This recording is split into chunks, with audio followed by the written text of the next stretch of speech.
Yeah, I would never thought that I'd be where I'm at today. I mean, I was in sales, very successful, done, and I was on a business trip that week. And I was end of a business trip in, New York City, Brooklyn to be exact, and got on a plane, which, I wasn't scheduled to be on. That's part of the big story. I mean, I was scheduled to be on a 5 o'clock flight, got out early, working in a distribution center in Brooklyn. The day before I was in Petersburg, Virginia. We were just traveling, doing our thing. And so I get on an earlier flight, and then all of a sudden, about 60 seconds after we get into the flight, you hear an explosion, and you're like, whoa, you're in New York City. And all of a sudden, you're like, well, what happened? Right? You don't know what's going on. You look out the window, and you see fire coming out, like, uh-oh. But, you travel so much, and I travel so much. It's like, plane lost an engine. But then, a couple minutes later, you find out as you're banking, and you see the skyline of Manhattan up close and personal, and something's going on. And you're heading for a bridge, nose first, you're like, this is not good. And then you hear a captain say, this is your captain, brace for impact. And all of a sudden you're involved with something called the Miracle on the Hudson. And it's, at that point we were crossing over the bridge. I didn't think we were going to make it. I mean, only thing I ever remember of a plane going into waters is toppling, right? I mean, it's just nothing good's going to happen. But fortunately, as we all know, we had a crew that did an amazing job that day in getting the plane down. But now you have another problem. The plane's sinking in ice cold water, and now you got to figure out how to get out. And my game plan, Scott, was just, I mean, when I got down, all I kept saying is aisle up, out, aisle up, out, aisle up, out. That was my game plan. Because one of the things that I learned through my life, I mean, I've had mentors, and my first mentor was Bill, but then I had 13 years of being assistant head and head of security for a guy by the name of Tony Robbins. And Tony mentored me for 13 years. And, part of that is just getting the mindset, right? You got to have a mindset that, get resourceful very quickly, right? So my thought was I got to go into the right mindset to be able at least to have a chance. But then I got to my point to go out the door, and I heard my mom say something and changed everything for that day. And she said, if you do the right thing, God will take care of you. And, I grew up, as I told you, I grew up in Virginia. I grew up in rural Virginia. It's a place called Winchester.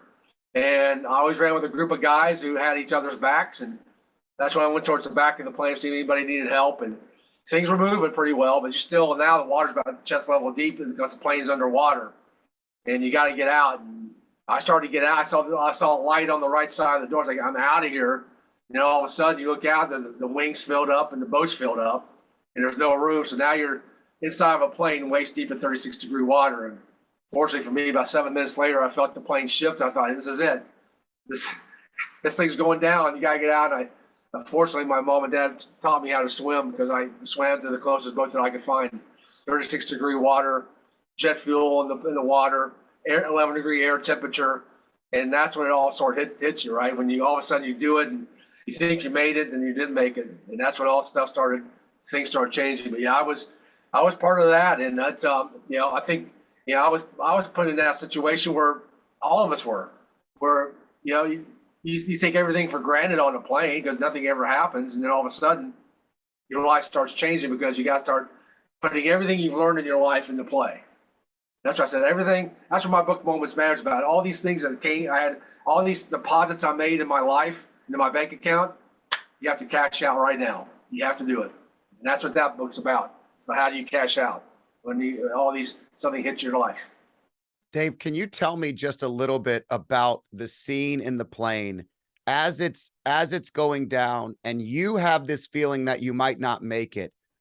Do you have any recollection of everybody around you? Do you only remember how you were thinking or feeling? Tell me a little bit about that moment for our audience. And thanks, Kirk. That's one of the most often asked questions I get is what's that last moment like? I mean, you're 60 seconds from potentially dying. And you have no control. It's out of your hands, right? I mean, something's going to happen. But I tell people what I remember is I heard some people making phone calls. I heard some people texting. But for me, I saw the movie of my life pass through my eyes. It was one of those slow motion minutes. It was like you see everything in high def of what your life is all about. And all of a sudden, I tell people I think that's what happens right before you pass. Is all of a sudden you realize what is your life all about, And that's what happened to me. Because I thought, I saw things in my life I hadn't seen for 30, 40 years. And it was like I was living it again. And it's only 60 seconds, right? But all this stuff comes to your mind. And it was very quiet. I think people at that point were totally into themselves. Because they had to sort of check in, right? This is it. I better make good, right? Whatever I got to make good with, whether it's my Right. family or my creator, right? Whatever it may be. Man, the intensity of that moment. I mean, I do fly a lot, and I completely understand that things happen. We've been on runways where you take off and you immediately land, and Yep. turbulence that makes everybody extremely uncomfortable and yelling and screaming, and but not to that level, and that level of seriousness. You mentioned Tony Robbins and you mentioned mindset.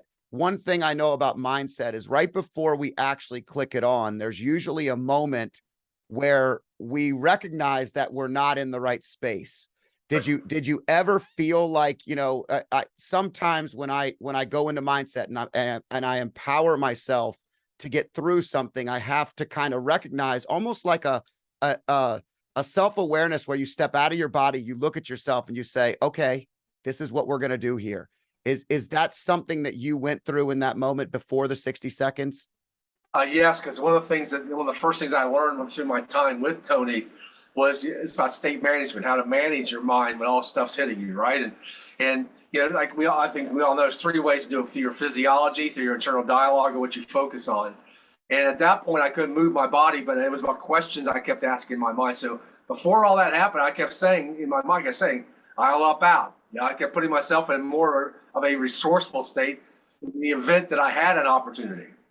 Because you never know, right? I mean, you might go down, you crash, and you're mangled. You don't know.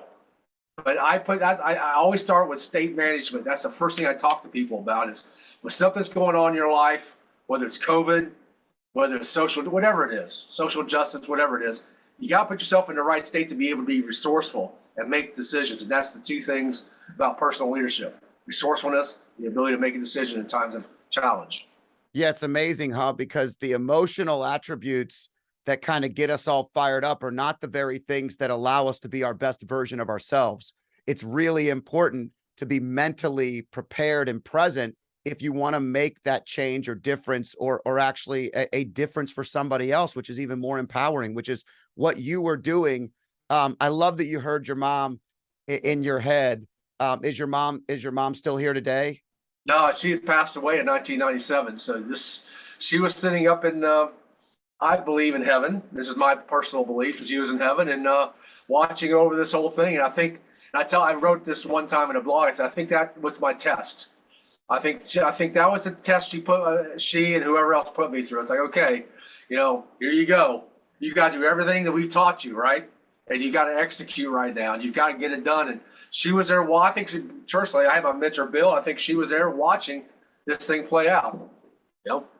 How's Dave going to do it? Is Dave going to do it? Is he going to pull everything out that he's learned and be resourceful and take care of other people and do the things that his values set him up for, right? It all starts with your values. And I don't judge people's values. That's their own values. But mine were, you take care of other people first, right? And after my mom passed away, Scott, I realized my mom's worldview was if you can't, you must. She would never let us to say the word can't. We never grew up. You said it to her, she'd knock you down. I mean, it was like, never say that in this house. So I think, I never had the word can. It's like I've always been able to pull things off because I've got a mindset is I can do it. I got to get resourceful. Yeah,